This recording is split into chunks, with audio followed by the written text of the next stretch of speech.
Again, very warm welcome in Lisanix for my e-lecture. My dear learners, today we will talk about present continuous tense.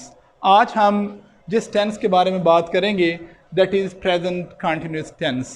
In previous video, we have talked about present indefinite, and we have tried to understand what is the structure of present indefinite and how in different contexts we use present indefinite tenses. In the same way, today we look at present continuous tense a bit. हम ये भी देखेंगे कि उर्दू के अंदर इसकी क्या अलामात हैं. उर्दू जब हम बोलते हैं तो आखिर में कौन से अल्फाज आते हैं. As you are watching on the white board, रहा है, रही है, रहे हैं. This is the traditional method कि हम अपनी नेटिव लैंग्वेज के अंदर इसको देखते हैं और नेटिव लैंग्वेज के अंदर जो अल्फाज होते हैं हम उसको ट्रांसलेट करने की कोशिश करते हैं. उर्दू लैंग्वेज की जब हम बात करेंगे तो उर्दू के एंड पे रहा है, रही है, रहे. आप देखें कि लफ्ज़ प्रेजेंट जब आता है तो उसका मतलब ये है कि है, हूँ, इस किस्म के अल्फाज से आपको पता चल जाता है कि ये टेंस कौन सा है, प्रेजेंट है. और फर्दर जब आगे रहा का वर्ड आ जाता है तो आप समझ जाते हैं कि ये कंटिन्यूटी है, ये जारी है काम जो है. तो इस तरह आपने पहले इन चीज़ों को सीखा हुआ होगा यकीनन. तो फिक्रे के आखिर में रहा है, रही है, रहे हैं आए तो हम उसे क्या कहते हैं, ये प्रेजेंट कंटिन्यूअस टेंस है. बेसिकली ये एक इनकम्प्लीट एक्शन है. कौन सा एक्शन है? इनकम्प्लीट. इनकम्प्लीट मीन्स कि काम आपका जारी है, अभी मुकम्मल नहीं हुआ. जिस तरह अभी हम पढ़ना चाह रहे हैं, we are trying to learn English language, अभी हमने मुकम्मल सीखी नहीं है. इस वक्त आप क्या कर रहे हैं? You are attending the lecture, you are attending your class. आप अपनी क्लास अटेंड कर रहे हैं, अभी आपकी क्लास मुकम्मल नहीं हुई. तो इसका मतलब ये कि इनकम्प्लीट एक्शन है, मिडल ऑफ द एक्शन है, अभी काम जो है वो दरमियान में है, अभी मुकम्मल नहीं हुआ. अब देखते हैं इसका स्ट्रक्चर. अब आप ये मिसालें समझ सकते हैं ना कि किस तरह हमें पता चलेगा कि ये टेंस जो है ये प्रेजेंट कंटिन्यूस है. एंड पे क्या आता है? फॉर एग्जांपल हमने कोई सेंटेंस बनाना है, वो गाना गा रहा है, राइट, वो सो रही है, हम क्लास पढ़ रहे हैं. आप देखेंगे इनके एंड पे क्या आ रहा है जी, रहा है, रही है, रहे हैं आ रहे हैं. आप इनको बनाना कैसे है, इंग्लिश के अंदर ट्रांसलेट कैसे करेंगे? सिंपल सी बात है, आपको पता है कि हर जो इंग्लिश लैंग्वेज का सेंटेंस है उसका एक अपना स्ट्रक्चर है, उसका अपना एक स्ट्रक्चर है. वो स्ट्रक्चर क्या है कि सबसे पहले सब्जेक्ट आता है, उसके बाद क्या आते हैं, हेल्पिंग वर्ब्स आते हैं, उसके बाद वर्ब आता है और उसके बाद ऑब्जेक्ट आता है. आपको पहली क्लासेस के अंदर भी बताया गया था कि सब्जेक्ट क्या होता है, डूअर ऑफ एन एक्शन, काम करने वाला. या फिर सब्जेक्ट किसे कहते हैं कि अबाउट हु और होम वी टॉक. किसी चीज़ के बारे में जब हम बात करते हैं, जिस चीज़ के बारे में बात करते हैं सेंटेंस के अंदर, तो उसे हम क्या कहते हैं जी, सब्जेक्ट कहते हैं. फॉर एग्जांपल हम कहते हैं कि Pakistan is a beautiful country. तो किसके बारे में बात हो रही है? पाकिस्तान के बारे में बात हो रही है. यहाँ पाकिस्तान कोई काम नहीं कर रहा, इसके बावजूद हम इसे क्या कहते हैं जी, सब्जेक्ट कहते हैं. तो सब्जेक्ट के लिए ये ज़रूरी नहीं होता कि वो काम करने वाला हो, डूअर ऑफ एन एक्शन हो या परफॉर्मर ऑफ एन एक्शन हो, ये ज़रूरी नहीं है, राइट. इसे कहते हैं सब्जेक्ट. उसके बाद इंफॉर्मेशन जो सब्जेक्ट के बारे में दी जाती है, उस सारी इंफॉर्मेशन को हम क्या कहते हैं, प्रेडिकेट. क्या कहते हैं? उस प्रेडिकेट के अंदर वर्ब होता है और ऑब्जेक्ट होता है. अब सबसे पहले सब्जेक्ट, उसके बाद हेल्पिंग वर्ब्स, उसके बाद मेन वर्ब और उसके बाद क्या आएगा जी, ऑब्जेक्ट आएगा. ऑब्जेक्ट क्या होता है? Receiver of an action. Receiver of an action यानी जिस पर काम होता है उसे हम क्या कहते हैं जी, ऑब्जेक्ट. उसे क्या कहते हैं? फॉर एग्जाम्पल मैं क्रिकेट खेलता हूँ, I play cricket, I am playing cricket, मैं क्रिकेट खेल रहा हूं. तो इसके अंदर आप बता सकते हैं कि ऑब्जेक्ट कौन सा होगा? Object cricket, of course cricket क्या होगा, ऑब्जेक्ट होगा. सब्जेक्ट कौन सा होगा इस पे? I am playing cricket, I, right. I is the doer of an action, I क्या होगा, सब्जेक्ट होगा. शाबाश. और हेल्पिंग वर्ब कौन सा होगा? आई एम प्लेइंग, एम क्या होगा, हेल्पिंग वर्ब. और मेन वर्ब इसके अंदर कौन सा होगा? प्लेइंग. Excellent, wonderful. इसका मतलब ये कि ये बात तो बड़ी आसान है कि हमने सबसे पहले सब्जेक्ट लगाना है, उसके बाद हेल्पिंग वर्ब और उसके बाद आईएनजी वाली फॉर्म लगानी है और उसके बाद जो है वो हम ऑब्जेक्ट लगाएंगे, राइट. ये तो था. ये प्लस का निशान किसको डिनोट कर रहा है? अफर्मेटिव सेंटेंसेस को. किसको? Affirmative sentence. अफर्मेटिव सादा जुमले जो मनफी भी नहीं होते, सवालिया भी नहीं होते. इस तरह नेगेटिव का जो सिंबल है ये किसको इंडिकेट कर रहा है? नेगेटिव का सिंबल नेगेटिव सेंटेंसेस को. ये इंट्रोगेटिव मार्क्स है, सवालिया फिक्रा, राइट. अब कोई भी फिक्रे को जब आपने नेगेटिव बनाना होता है हमेशा, तो आप क्या करते हैं, जनरल प्रिंसिपल है इंग्लिश लैंग्वेज का कि आपने क्या करना है जी, हेल्पिंग वर्ब के बाद नॉट लगा देना है। हेल्पिंग वर्ब के बाद आपको हर टेंसेस के हेल्पिंग वर्ब्स याद होने चाहिए, right? You need to remember helping verbs of all the tenses, because if you want to change positive sentence into negative sentence, you are suppose to add not at the end after helping verb. जब भी आपने negative sentence बनाना है तो आप क्या करेंगे, helping verb के बाद नॉट लगाएंगे, और उसके बाद इस टेंस के अंदर हेल्पिंग मेन फॉर्म कौन सी लगेगी, वेरी गुड, एक्सीलेंट। और उसके बाद जब आपने इंट्रोगेटिव सेंटेंस बनाना है, इंट्रोगेटिव मीन्स सवालिया फिक्रा, of course, very good, excellent. फिर आप क्या करेंगे, जितने हेल्पिंग वर्ब्स हैं वो फिक्रे के स्टार्ट के अंदर लेकर आएंगे, और उसके बाद आपका सब्जेक्ट आएगा, फिर आप अपनी मेन फॉर्म ऑफ वर्ब लगाएंगे, और उसके बाद आपका क्या आ जाएगा, याद रखें, when you put your helping verb in the beginning of the sentence, तो फिर आप फर्स्ट लेटर उसका क्या रखेंगे, capital, first letter will be capital, excellent. अब हम इसकी जरा एग्जांपल्स देखते हैं। For example, give me any sentence, any sentence in present continuous tense. For example, I am reading a book. आप देखिए, I am reading a book, या आप यहां से देख लें, we are learning English now. ये सेंटेंस आपके सामने लिखा हुआ है, we are learning English now. क्या मतलब, हम अब इंग्लिश सीख रहे हैं, हम अब इंग्लिश सीख रहे हैं। इसका नेगेटिव बनाएंगे तो कैसे बनेगा, सब्जेक्ट क्या हो गया, वी आर, उसके बाद not, we are not learning English now. इसका जरा सवालिया फिक्र बनाए, change this sentence into interrogative form, शाबाश। Are we learning English now, आसान सी बात होगी, मुश्किल तो नहीं है, ठीक है।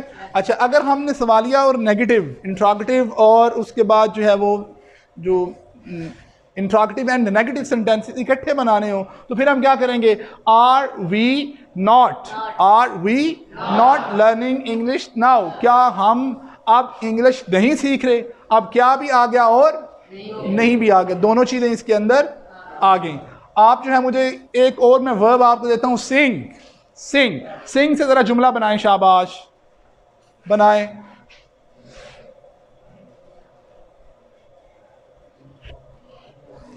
Sing, yes please. I am singing a song. You have a lovely voice, heavenly voice. You can say that I am singing a melodious song, right? मैं जो हूँ बड़ा सुरीला गीत गा रहा हूँ। Excellent. Clap for this gentleman. Very good, excellent. I am singing a melodious song. मैं बड़ा सुरीला गाना गा रहा हूँ। Who will change this sentence into negative?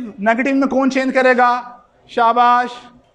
Who will change this sentence into negative? Very good. Everyone can do. Yes. I am not singing it. Very good. Excellent. I am not singing a simple सी बात है कि आपने subject लेकर आए, उसके बाद helping verb M, और उसके बाद नॉट लगाया, और उसके बाद ING वाली फॉर्म आपने लगा दी। तो क्या हुआ, आई am not singing a melodious song, मैं एक सुरीला गीत नहीं गा रहा। Of course I can't Singh, I don't have melodious voice, मेरी आवाज़ अच्छी नहीं है तो मैं गा भी नहीं सकता।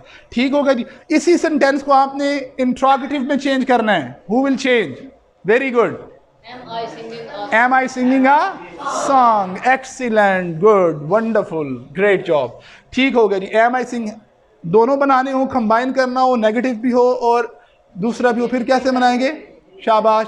Am I not singing a song? Very good. Am I not singing a song, बिल्कुल ठीक हो गया जी। यहाँ तक आपको समझ आ गई किस तरह। अब आप देखें, कुछ स्टूडेंट्स को शायद अभी तक ना पता हो कि एम कहाँ पे लगाना है, आर कहाँ पे लगाना है, इस कहाँ पे लगाना है। तो ये आप देख लें, आई के साथ ऑलवेज एम लगेगा, यू वी दे इनके साथ क्या लगेगा, ये प्लूरल हैं, इनके साथ आर लगेगा, और ही शी इट ये सिंगुलर हैं, इनके साथ क्या लगेगा? इज लगेगा। ये जो लोग जिनकी प्रैक्टिस नहीं है वो इसकी प्रैक्टिस करेंगे। I am and you we they, इसके साथ क्या लगेगा आर, और बाकी ही शी इट के साथ क्या लगेगा जी सिंगुलर, राइट। अब देखेंगे जब आपने ING लगाना होता है तो आपको कैसे पता चलेगा कि हमने डायरेक्टली ING लगा देना है या किसी लफ्ज़ को डबल करना है या फिर किसी को रिमूव करना है। तो उसके लिए बड़ी आसान सी बात है, आप देखें कि ऐसे वर्ब्स जिनकी एंडिंग पे एक वाउल है और एक कॉन्सोनेंट है, जिनकी एंडिंग पे एक वाउल और एक कॉन्सोनेंट है सॉरी, कॉन्सोनेंट्स क्या होते हैं? कॉन्सोनेंट लेटर्स तो आपने पढ़े हुए हैं AEIOU, लेकिन हम साउंड्स की बात करते हैं, ऐसे साउंड्स जिनको प्रोनाउंस करते वक्त हमारे मुंह के अंदर रुकावट पैदा होती है। हवा जो हमारे फेफड़ों से आती है, air which comes out of the lungs and passes through our mouth, हमारे माउथ से बाहर आती है। अगर हमारे जो स्पीच आर्गन्स हैं उस हवा के रास्ते में रुकावट पैदा करते हैं तो ऐसे साउंड्स को क्या कहते हैं? कॉन्सोनेंट्स। और अगर फ्री पैसेज है, फ्री फॉर्म है एयर फ्लो की, तो उसे हम क्या कहते हैं? वाउल साउंड कहते हैं। अब आप यहाँ पे देखें, ये वर्ड है हमारे पास स्विम, म साउंड, ये म आपके दोनों लिप्स ज्वाइन कर रहे हैं, इसका मतलब ये है कि हवा के अंदर रुकावट आई है तो ये कॉन्सोनेंट है। उससे पहले ई साउंड है तो इसमें कोई रुकावट नहीं है, ये वाउल है। इसका मतलब ये कि ऐसा वर्ब है जिसके एंड पे एक वाउल है और एक क्या है? कॉन्सोनेंट। जब ऐसा वर्ब आ जाए तो आपने क्या करना होता है? जो डबल द कॉन्सोनेंट, कॉन्सोनेंट को डबल कर देना है और उसके बाद ING लगा देना है। Got it? ऐसा वर्ब जिसके एंड पे एक वाउल साउंड हो, एक कॉन्सोनेंट साउंड हो, तो आपने कॉन्सोनेंट्स को डबल करना है और वाउल, और उसके बाद ING लगा देना है। फॉर एग्जांपल स्विम से swimming. Can you give me any other word? Of course, excellent, hit, HIT, hit. अब देखें आई क्या है जी? यहाँ पर वाउल और थ साउंड, कॉन्सोनेंट्स। अब हिटिंग करेंगे तो कॉन्सोनेंट्स को डबल करना पड़ेगा, उसके बाद आप क्या लगाएंगे? ING लगाएंगे। Any other word please? Get, get, get, GET, E क्या है जी हमारे पास? वाउल है या कॉन्सोनेंट? वाउल है। ठीक है, जब ऐसी हो तो फिर क्या करते हैं? टी को डबल कर देना है तो गेटिंग बन जाएगा। दूसरा असूल देखें, अगर हमारे पास वर्ब के एंड पे एक वाउल है, एक कॉन्सोनेंट और साथ ई भी लगा हुआ है, राइट, तो फिर हम क्या करेंगे? ई को रिमूव, ई को ख़त्म कर देंगे और फिर क्या करेंगे? ऐड करेंगे ING। For example come, CUME, कम। अब आप जहाँ देखें वाउल है ओ, म कॉन्सोनेंट है, ई क्या है? ये हमारे पास लेटर हैं। तो जब इस तरह की सूरत होगी तो हम ई को ख़त्म करके उसके बाद क्या ऐड कर देंगे? ING। Any other word please? Right, WRITE, right. Right से क्या बन जाएगा? ई को ख़त्म करके। बाद स्टूडेंट्स ई भी लगा रहने देते हैं और साथ ING लगा देते हैं, ऐसा नहीं होगा, राइट। एक कॉन्सोनेंट एक वाउल के साथ ई ऐड होगा तो ई को रिमूव करेंगे और फिर क्या लगाएंगे? ING। Very good, excellent. तो याद रहेगा, इसके अलावा गो है या बाकी जो भी हैं उनके साथ आप सिंपली क्या ऐड कर देंगे? ING ऐड कर देंगे। समझ आ गई है कि कब ING लगाना है और कैसे लगाना है? Have you understood? Yes, excellent. Next we see, हम डिफरेंट कॉन्टेक्स्ट के अंदर सिर्फ ऐसी बात नहीं है कि रहा है, रही है, रहे इस तरह आ जाए तो हम इन टेंसेस को यूज़ करते हैं। Rather we have different context. बहुत सारे ऐसे सूरत हाल होती हैं हमारी लाइफ के अंदर जहाँ पर हम देख कर एक ख़ास टेंस का इस्तेमाल करते हैं। Number 1 uses something happening now at the time of speaking. इस वक्त क्या हो रहा है? जब मैं बोल रहा हूँ इस वक्त क्या हो रहा है? I am speaking, I am delivering lecture, you are listening, you are attending this lecture. ये सारा क्या है जी? इस वक्त ये काम हो रहे हैं। At the time of speaking, right now, यानी जिस वक्त आप देख रहे हैं उस वक्त क्या हो रहा है। ऐसी सूरत हाल को डिस्क्राइब करने के लिए हम क्या करेंगे? प्रेजेंट कंटिन्यूस का यूज करेंगे। Like we are learning English now, we are learning English now. And longer action in progress now. अब इसका मतलब ये नहीं है कि इस वक्त हम पढ़ रहे हैं तो सिर्फ इसी के लिए अब इस्तेमाल करेंगे। फॉर एग्जांपल, आप में से कुछ लोगों ने बायो रखी हुई है, तो बायो क्यों रखी हुई है? बायो आपने क्यों रखी हुई है? अगर फॉर एग्जांपल आपने कंप्यूटर रखा हुआ तो उसके पीछे एक मकसद है ना। जिन लोगों ने बायो रखी हुई है तो वो कह सकते हैं कि उनका एक लॉन्गर एक्शन है, बायो रखी है, उसके बाद उन्होंने MCAT करना है, उसके बाद उन्होंने जो है वो एडमिशन लेना है to become a doctor, doctor बनने के लिए। तो आप क्या कहेंगे? I am studying to become a doctor, I am studying to become an engineer, I am studying, या कोई ऐसा काम जो एक आप कर रहे हैं एक ख़ास मकसद उसके तहत नहीं है। फॉर एग्जांपल आप कह सकती हैं I am not studying to become a dentist, मैं कोई पढ़ाई जो है वो डेंटिस्ट बनने के लिए नहीं कर रहा, राइट। ये एक लॉन्गर एक्शन है कि आपने डॉक्टर बनना है, लेकिन उसके इजहार के लिए भी आप कौन सा टेंस यूज करते हैं? Present, speak up, present continuous, very good. Near future, fixed arrangements, जरूरी नहीं है कि जो काम अभी हो रहा है उसी के लिए ये आप टेंस यूज करेंगे। फिक्स्ड अरेंजमेंट्स है, आपने कल का कोई प्रोग्राम तय कर रखा है, आपने तय कर रखा है कि रात को आपने किसी शादी के ऊपर जाना है, तो ये शादी पे अभी तो नहीं आप जा रहे, राइट, आप लाहौर अभी तो नहीं जा रहे, आपने ये एक अरेंजमेंट की हुई है फ्यूचर के लिए। तो इसका मतलब ये है कि प्रेजेंट कंटिन्यूस के जरिए आप फ्यूचर की अरेंजमेंट्स, फिक्स्ड जो अरेंजमेंट्स हैं उनके लिए भी ये टेंस आप यूज कर सकते हैं। For example, I am going to the party tonight, मैं आज रात पार्टी में जा रहा हूं, अभी तो नहीं जा रहा, right. I am going to Lahore tomorrow, मैं कल सुबह जो है वो लाहौर जा रहा हूं। तो फ्यूचर के अंदर जो अरेंजमेंट्स हमने फिक्स की होती हैं उनके लिए भी हम कौन सा टेंस चूज करते हैं? Present continuous, very good. Another, repetition and irritation with always, एक काम जो तकरार के साथ होता है, आपने प्रेजेंट इंडेफिनिट के अंदर भी देखा था कि कुछ काम तकरार के साथ, हैबिट्स के साथ, डेली एक्शंस होते हैं, उनके लिए हम यूज़ करते हैं। लेकिन यहाँ पर एक इरिटेशन है, for example she is always coming to class late, ये एक इरिटेशन है, कोई अच्छी बात तो नहीं है। एक स्टूडेंट का काम क्या है कि क्लास के अंदर, हाँ जी, 10-15 मिनट लेट आना, हाँ टाइम पे आना, तो फिर आ जाया करे, शाबाश, वेरी गुड, ठीक है। रेपिटेशन क्या है, लेकिन उसमें इरिटेशन है, अच्छा नहीं लगता, राइट। ये एक इरिटेशन है कि she is always coming to class late, यानी आदतन एक आप काम करते हैं लेकिन वो काम अच्छा नहीं है। तो इस टेंस के अंदर भी हम प्रेजेंट कंटिन्यूस का टेंस जो है वो यूज करते हैं, right. She is constantly telling a lie, she is always का वर्ड भी यूज करती हैं और कॉन्स्टेंटली का लफ्ज भी यूज करते हैं। अब देखिए रेपिटेशन है, she is constantly telling a lie, वो मुसलसल झूठ बोले जा रही है, ही भी बोल सकते हैं, आप भी बोल सकते हैं। You are telling a lie, you are constantly telling a lie, आप मुसलसल झूठ बोल रहे हो, आप मुसलसल, कॉन्स्टेंटली का वर्ड जो है इसके अंदर इरिटेशन क्रिएट कर रहा है, राइट। फिर समटाइम ये होता है कि चेंजिंग और डेवलपिंग सिचुएशन, एक सिचुएशन सेम है, फॉर एग्जांपल अभी आप क्या है जी, आपकी इंग्लिश कुछ बेहतर हो रही है या पहले से पीछे जा रहे हैं? बेहतर हो रही है ना। तो ये एक चेंजिंग सिचुएशन है, मौसम जिस तरह चेंज होता है, पहले गर्मी है उसके बाद अगर सर्दी या फिजा चेंज हो रही है तो फिर हम क्या कहेंगे, ये एक चेंजिंग सिचुएशन है, डेवलपिंग सिचुएशन है। तो डेवलपिंग सिचुएशन को डिस्क्राइब करने के लिए हम कौन सा टेंस यूज करते हैं? Present continuous. वो क्या होगा? Your English is getting better, आपकी इंग्लिश का दरे क्या हो रही है जी? बेहतर हो रही है। Any other sentence that you would like to give me? Yes, your English is getting darker. You can say that it is getting darker, right? That's good, wonderful. अच्छा जी, जो इम्पोर्टेंट चीज़ है जो आपके इस लेवल पे जो एग्ज़ाम में नहीं आएगी, आगे जो आपने एग्ज़ाम्स देने हैं NTS और इस तरह के डिफरेंट एग्ज़ाम्स, उसके अंदर इस तरह का क्वेश्चन आता है कि इनकरेक्ट सेंटेंसेस दिए जाते हैं और आपने उनको करेक्ट करना होता है, उसमें इन बातों का ख्याल रखना होता है। कुछ ऐसे वर्ब्स होते हैं जिनका ताल्लुक फीलिंग के साथ होता है, ऐसे वर्ब्स जिनका ताल्लुक फीलिंग के साथ होता है, एहसासात के साथ, जज्बात के साथ, तो उन वर्ब्स के साथ आप ING नहीं लगाएंगे। आप लाइक है, हेट है, वांट है, विश है, ये आपकी फीलिंग्स हैं, राइट। आप ऐसे नहीं कहेंगे I wishing, I am wishing, I am liking, I am hating, इनके साथ ING नहीं लगाएंगे।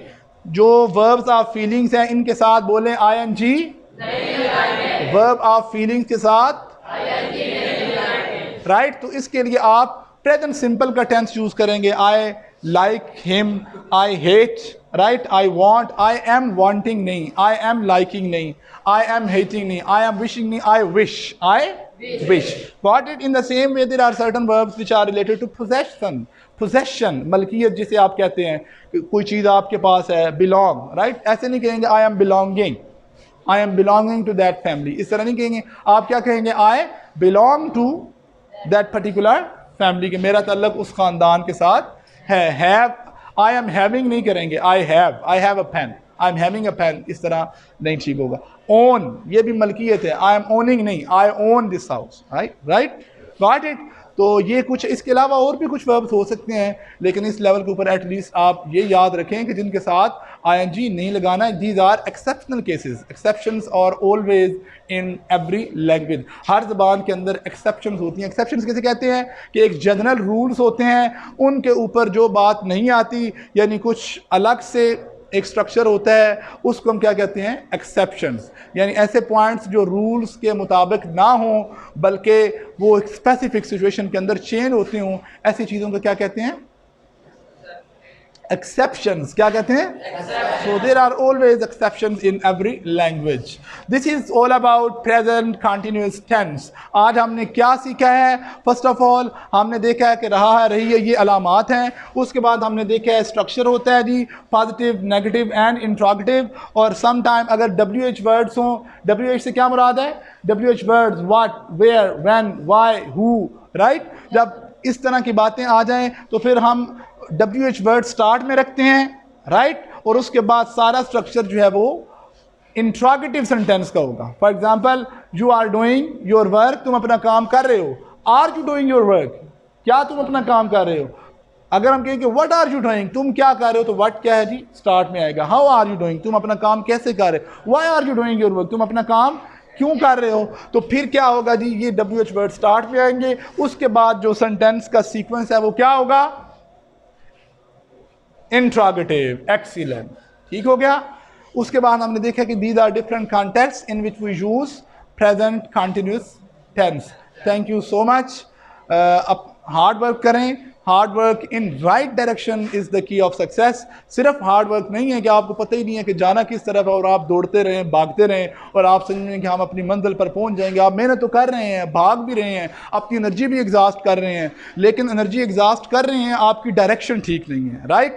तो hard work is the key of success, इसमें कोई डाउट नहीं है। लेकिन साथ ये भी याद रखा करें कि hard work in right direction is the key to success. कि हार्ड वर्क आप सही समत के अंदर जब तक नहीं करेंगे उस वक्त तक सक्सेस जो है वो मिलना नामुमकिन है। लिहाजा हार्ड वर्क भी करनी है और साथ साथ अपनी मंजिल, अपने ऑब्जेक्टिव, अपने मोटिव्स और अपनी जो विशेस है उनका भी आपने क्या करना है जी, ख्याल रखना है। बहुत बहुत शुक्रिया, जीते रहें।